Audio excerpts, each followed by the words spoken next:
અત્યારે અમદાવાદમાં જેટલા બી લોકો છે એમના ડ્રીમ્સ હોય છે.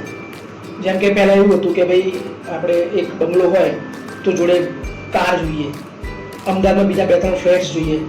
પણ હવે એ લોકોની નીડ એવી છે કે બંગલાની જોડે કારની જોડે બીજા 2-3 કોમર્શિયલ રેસિડેન્શિયલમાં ઇન્વેસ્ટ કરતા પહેલાં એક ફાર્મ હાઉસમાં ફાર્મ જોઈએ. ફાર્મ હાઉસની કોઈ બી સ્કીમમાં એક ફાર્મ જોઈએ.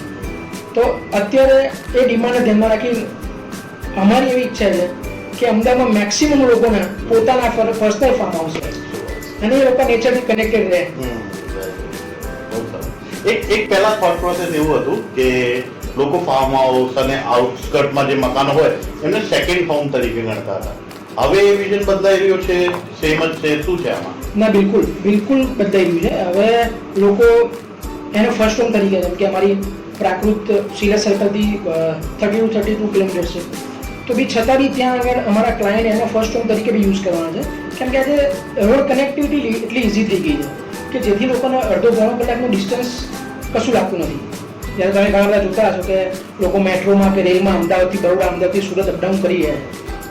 તો એ જ લોકો નજીકની કોઈ બી રેસિડેન્શિયલ કે આ પ્લોટિંગની સ્કીમમાં એ લોકો બી ઇન્વેસ્ટ કરીને અત્યારે ફર્સ્ટ હોમ તરીકે એને યુઝ કરી રહ્યા છે.